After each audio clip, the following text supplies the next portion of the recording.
जाते जाते जो दर्शक हमें देख पा रहे हैं, खासकर वो दर्शक जो युवा हैं, जो यूपीएससी की तैयारियों में जुटे हैं, हम जानना चाहेंगे उनको आप क्या सलाह और क्या संदेश देना चाहेंगे?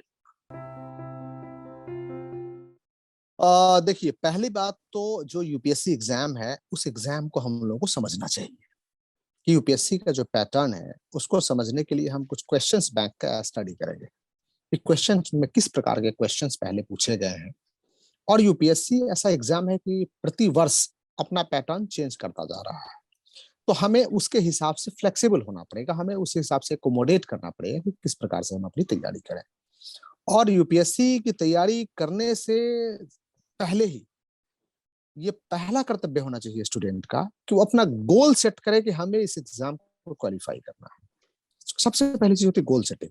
और एक बार जब गोल सेटिंग हमारी हो गई कि हमें इस एग्जाम को क्वालिफाई करना है, तो यूपीएससी वो हार्ड लेबर आपको पूरी तरीके से रमना पड़ेगा, जिसको रमने बोलते हैं कि भाई वो एक वही एक लक्ष्य हो, यह मान करके हमें उसमें लगना पड़ेगा, उसके क्वेश्चंस को एनालिसिस करना पड़ेगा।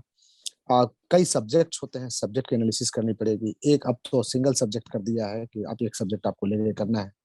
जो प्रिलिमिनरी टेस्ट है, जो प्रिलिमिनरी टेस्ट है, मेंस है और जो पर्सनालिटी टेस्ट है, तो यूपीएससी बेसिकली यह जज करता है कि आपकी ओवरऑल पर्सनालिटी क्या है। कि आपको यदि फील्ड में भेजा जाता है काम करने के लिए कि डिफरेंट पदों पे, तो आप किस तरीके से परफॉर्म करेंगे। तो इसी का टेस्ट जनरली मेंस और इंटरव्यू में इसी का टेस्ट लिया जाता है।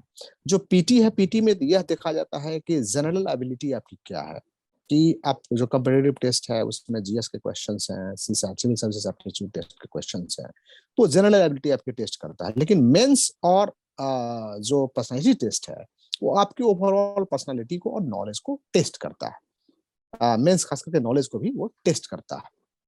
तो हमें उसके हिसाब से तैयारी होनी चाहिए। दूसरा कि डेडिकेशन, कि जब तक हमें ये सोचना चाहिए कि जब तक हम इस एग्जाम को क्वालिफाई नहीं कर जाएं, तब तक हमारी जो पढ़ाई की रफ्तार है और तैयारी की रफ्तार है वही होनी चाहिए। मैंने अपना प्रिपरेशन यही नहीं, मैं कई एग्जाम को क्वालिफाई किया हूँ। मैं मेडिकल प्रोफेशनल हूँ, मैं डॉक्टर हूँ।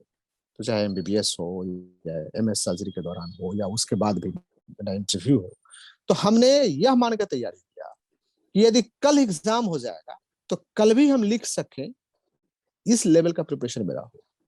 एग्जामिनेशन के मैंने तारीख का इंतजार नहीं किया कि इस एग्जाम की तारीख निकलेगी फिर मैं प्रिपरेशन करूंगा। जनरली कई जगहों पे ये चूक होती है कि एग्जाम का डेट आएगा फिर हम प्रिपरेशन करेंगे। नहीं, हम अपने प्रिपरेशन को उसी रफ्तार में, उसी हाइट पे ले चले, यह मान करके ले चले कि एग्जाम कभी भी हो सकता है। अनसर्टेनिटी एग्जाम में रखें तो निश्चित रूप से बेहतर तरीके से होगा। मोटिवेशन की कमी कभी कभी हो जाता है, कई बार डिमोटिवेट लोग होते हैं।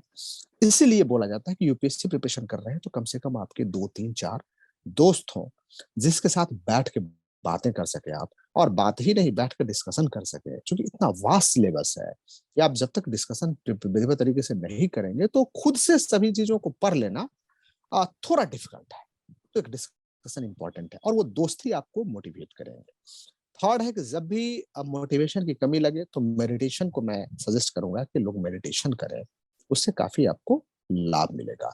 या जिस चीज की जो या पूजा हो या पूजा अर्चना हो या नमाज अदा करना हो, मतलब जो जिस धर्म को पालन करते हैं, तो वहां कुछ अपने गॉड में फेथ होना चाहिए। हम लोग वहां बैठ भी जाएं, जब वहां भी जाकर कई बार मोटिवेशन मिलता है। और जब मोटिवेशन की कमी हो तो ये भी सोचना चाहिए कि हमने अभी तक खोया क्या है। हम पाने की बात सिर्फ कर रहे हैं, तो डिमोटिवेट क्यों होना है। हम पाने की बात कर रहे हैं और उस हद तक उसको हम प्रिपेयर करें कि हम उसको पा करके ही रहे, हम वहां क्वालिफाई करके ही रहे। तो यही मोटिवेशन मेंटेन रखने का कुछ माध्यम हो सकता है। इसके साथ ही डॉक्टर नवल किशोर चौधरी, आपने हमसे इतनी सारी बातें की, इतनी सारी जानकारियां साझा की, इसके लिए समस्त इंडियन मास्टरमाइंड्स टीम की तरफ से आपका बहुत बहुत धन्यवाद। Thank you Neha ji, thank you. शुभ रात्रि।